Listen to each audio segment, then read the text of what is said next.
মাধ্যমিক 2027 পরীক্ষার্থীদের জন্য সামনের মাসেই যে প্রথম ইউনিট টেস্ট রয়েছে, আজকে ইতিহাসের তোমাদের প্রথম ইউনিট টেস্টের কোন গুরুত্বপূর্ণ 2 নম্বর 4 নম্বর 8 নম্বরের প্রশ্নগুলো পড়লে তুমি যেই স্কুলেই পড়ো না কেন 100% কমন পাবে, আজ সেই সাজেশানই তোমাদের এই ভিডিওর মাধ্যমে দেখিয়ে দেবো। এখানেই বলে দিই, এই সকল যে প্রশ্নগুলো দেখানো তার উত্তর সহ ভিডিও অনেক আগেই চ্যানেলে আপলোড করা হয়েছে। সেই ভিডিওটি দেখে না থাকলে এই ভিডিওর ডেসক্রিপশানে ভিডিওর লিঙ্কটি দিয়ে রাখলাম, দেখে নিতে পারো। তোমাদের জন্য এই রকম প্রথম ইউনিট টেস্টের সমস্ত বিষয়ের সাজেশান আমরা দিয়েছি, যার প্লেলিস্টের লিঙ্কটাও এই ভিডিওর ডেসক্রিপশানে দিয়ে রাখলাম। আগামী দিনে আমাদের এই চ্যানেল বা পেজের মাধ্যমেই তোমরা আরও অনেক প্রশ্ন উত্তরের ভিডিও পেতে চলেছ। সেগুলি পেয়ে যাওয়ার জন্য যদি চ্যানেলটিকে সাবস্ক্রাইব না করা হয়ে থাকে, তোমাদের কাছে অবশ্যই অনুরোধ রইল চ্যানেলটিকে সাবস্ক্রাইব করে দিয়ে পাশে থাকা বেল আইকনটিকে ক্লিক করে দেওয়ার জন্য, যাতে আগামী দিনে কোনো রকমের ভিডিও এবং আপডেটস তোমাদের আর মিস না হয়। আর ফেসবুক থেকে দেখে থাকলে অবশ্যই পেজটিকে ফলো করার অনুরোধ রইল। তো চলো শুরু করা যাক আজকে আমাদের ভিডিওটি। দেখো, ইতিহাসে বেশিরভাগ স্কুলেই 3টি অধ্যায় রয়েছে, অর্থাৎ প্রথম 3টি অধ্যায়ের ওপর পরীক্ষা নেওয়া হয়। তাই আমি প্রথম 3টি অধ্যায় থেকে যে 2 নম্বর, যে 4 নম্বর, যে 8 নম্বরগুলো দেখাচ্ছি, এগুলো তোমাদের তৈরি করতে হচ্ছে। প্রথমে আলোচনা করব তোমাদের প্রথম অধ্যায় ইতিহাসের ধারণা।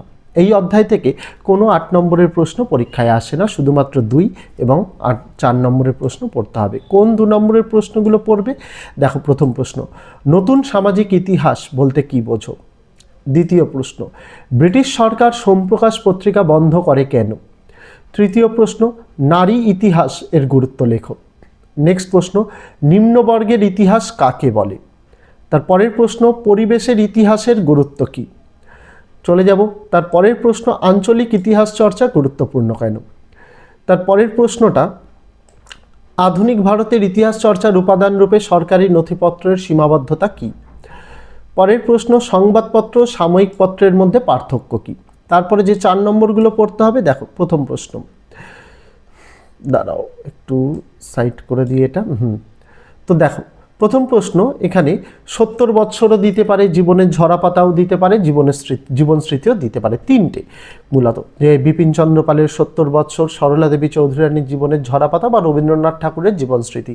3টের মধ্যে একটি আসার সম্ভাবনা প্রবল। থেকে সমকালীন বাংলার কোন কোন কথা জানা যায়? নেক্সট যে প্রশ্ন, সেটি হচ্ছে 19 শতকে বাংলার শিক্ষা, সংস্কৃতি ও রাজনৈতিক ক্ষেত্রে বঙ্গদর্শন পত্রিকার তাৎপর্য কী ছিল? তারপরের প্রশ্ন, নারী ইতিহাস চর্চার গুরুত্ব কী?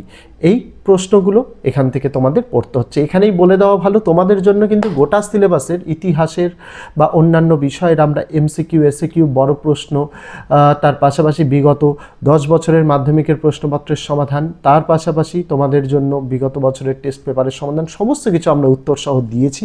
এই ভিডিওর ডেসক্রিপশানে সেই প্লেলিস্টের লিঙ্ক দিয়ে রাখলাম, প্রয়োজন যদি মনে করো দেখে নিতে পারো। সব বিষয়ের সাজেশান, নোটস সব কিছুই দেওয়া হয়েছে। চলে যাব তোমাদের দ্বিতীয় অধ্যায়ের নাম সংস্কার, বৈশিষ্ট্য, পর্যালোচনা। প্রথমে এখান থেকে যে 2 নম্বরের প্রশ্নগুলো পড়তে হবে দেখিয়ে দিই। প্রথম প্রশ্ন, নব্যবঙ্গ গোষ্ঠী কাদের বলা হয়? সেকেন্ড প্রশ্ন, ভারতবর্ষীয় ব্রাহ্ম সমাজ কেন বিভক্ত হয়? তারপরের প্রশ্ন, ভারতে পাশ্চাত্য শিক্ষা প্রসারে খ্রিস্টান মিশনারিদের প্রধান উদ্দেশ্য কী ছিল? তারপরে টিকার আকারে পড়তে হবে উডের প্রতিবেদন বা উডের ডেসপ্যাচ, আর একটা পড়তে হবে মেকলেমিনিট।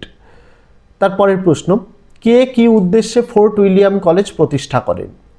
তারপরের প্রশ্ন, নববিধান কী? তারপরের প্রশ্ন, ভারতে পাশ্চাত্য শিক্ষা প্রসারে 1813 এর সনদ আইনের গুরুত্ব কী? তারপরের প্রশ্ন, মধুসূদন গুপ্ত বিখ্যাত কেন? তারপরের প্রশ্ন, স্কুল বুক সোসাইটি কেন প্রতিষ্ঠিত হয়? তারপরের প্রশ্ন, বাংলার নবজাগরণ বলতে কি বোঝায়? এবার চলে যাব এখান থেকে যে 4 মার্কের প্রশ্নগুলো পড়তে হবে সেগুলো। তো দেখো, প্রথম প্রশ্ন, যার মধ্যে আমি 3টি প্রশ্ন দিয়েছি, হুতম প্যাঁচার নকশা আসতে পারে, হিন্দু প্যাট্রিয়ট পত্রিকা আসতে পারে, নীলদর্পণ নাটক আসতে পারে, থেকে সমকালীন বাংলার কোন চিত্র পরিস্ফুট হয়েছে? পরের প্রশ্ন, 19 শতকে বাংলায় নারী শিক্ষার বিস্তারে রাজা রাধাকান্ত দেব কিরূপ ভূমিকা গ্রহণ করেছিলেন? নেক্সট প্রশ্ন, চিকিৎসাবিদ্যা চর্চার বিকাশে কলকাতা মেডিকেল কলেজের অবদান কী ছিল? নেক্সট প্রশ্ন, স্বামী বিবেকানন্দ এর ধর্ম সংস্কারের আদর্শ ব্যাখ্যা করো, বা প্রশ্ন এইভাবেও দিতে পারে, স্বামীজির নব্য বেদান্ত এর স্বরূপ ব্যাখ্যা করো। পরের প্রশ্ন, 19 শতকে নারী শিক্ষা বিস্তারে ড্রিঙ্ক ওয়াটার বেথুন কি ভূমিকা গ্রহণ করেছিলেন? নেক্সট প্রশ্ন, শ্রী রামকৃষ্ণ পরমহংসদেবের সর্বধর্ম সমন্বয়ের আদর্শ ব্যাখ্যা করো। চলে যাব, এখান থেকে 8 নম্বরের প্রশ্ন আসবে। প্রথম প্রশ্ন এবং গুরুত্বপূর্ণ প্রশ্ন, মোস্ট ইম্পর্টেন্ট এই অধ্যায়ে, সমাজ সংস্কার আন্দোলনে বিদ্যাসাগরের অবদান আলোচনা করো। একই সাথে শিক্ষা প্রসারে তিনি কি উদ্যোগ নিয়েছিলেন?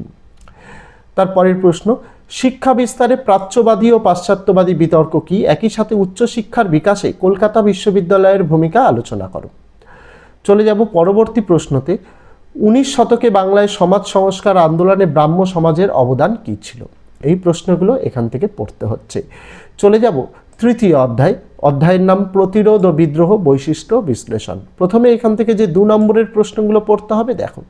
প্রথম প্রশ্ন, বিপ্লব ও বিদ্রোহ বলতে কি বোঝো? নেক্সট প্রশ্ন, চুয়ার বিদ্রোহের গুরুত্ব কী ছিল? নেক্সট প্রশ্ন, খুদকাঠি প্রথা কী?